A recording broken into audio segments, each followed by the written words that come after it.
আসসালামু আলাইকুম, welcome to my new blog. আশা করি সবাই ভালো আছেন।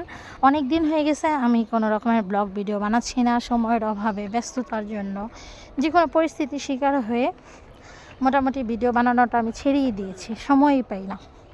একটা জিনিস আপনাদের সাথে শেয়ার করি, দাঁড়ান। চলে আসছি মার এখানে, আর যে জিনিসটা আপনাদের সাথে শেয়ার করতে চাইছি দেখেন, মানে এই গাছগুলা নাকি একটু লাগাইলে, ভুল করে লাগাইলেও মানে এরকমভাবে ছড়ে বলার বাইরে। আর দেখেন ইউজ পরিমাণে ফুল ফুটে রয়েছে। আমি জানি না আমার ক্যামেরা কতটুকু দেখাইতে পারতেছি আমি। আর পিছনে আমি ওই সাইডে আরও রেখে আসছি, মানে পুরো মাঠটা ভরা এই ফুলটা দিয়া, এত সুন্দর লাগতেছিল।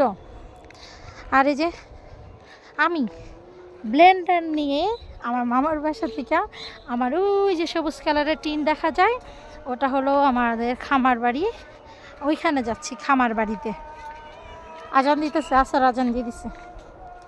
আমার ছোটোবেলাটা এই জায়গায় অনেক ভালো কাটছে। এই যে এখন যে রাস্তাটা যাব, এটা কিন্তু মূলত রাস্তা না, এক সময় এটা পুকুর ছিল। এই যে হলুদ পাটিটা দেখা যাচ্ছে, এটা সম্পূর্ণ বিশাল একটা পুকুর ছিল, ওই মাথা থেকে এই সাইডটা পুরাটা। আমি যখন ছোট ছিলাম, এই যে বক যেতেছে উইরা, আমি যখন অনেক ছোট ছিলাম তখন এখানে এসে এই জায়গায় বেড়াতে আসলে পুকুরে আমার পুপিদের সাথে আসতাম গোসল করার জন্য। আর ওই যে বিল্ডিংটা দেখা যাচ্ছে, এটা হলো আমার বিল্ডিং। আর ওই যে আমার খালামণি আসতেছে, আসেন।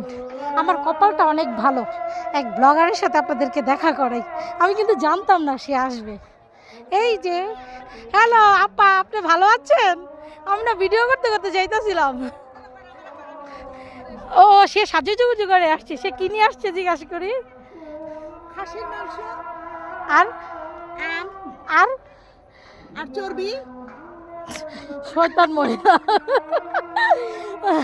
যাই হোক, আসলে আসলে সত্যি কথা যেটা, উনি যে আমার পিছে পিছে হাইটে আসতেছে আমি জানতাম না। আমি ও রানিংয়ে যাইতেছি ভিডিও করতে করতে। ও না, সেলিব্রিটি মানুষ, তাকে ভালো করে দেখাইতাম। তার আমি নাকি বারবার শুধু ফিল্টার লাগবে, এইজন্য একটু ভালো করে দেখান তো ফিল্টার মারছি। আচ্ছা, এটা আমি ফেসবুকেও পোস্ট করব, ইউটিউবেতেও পোস্ট করব। সবাই প্লিজ ওনার জন্য অন্তত আমার এটাতে একটু বেশি বেশি করে লাইক কমেন্ট করে দেবেন, ঠিক আছে? আর আমার ইউটিউব চ্যানেলটাকে সাবস্ক্রাইবার করে দেবেন। আল্লাহ হাফেজ, সবাই ভালো থাকবেন। আল্লাহ হাফেজ।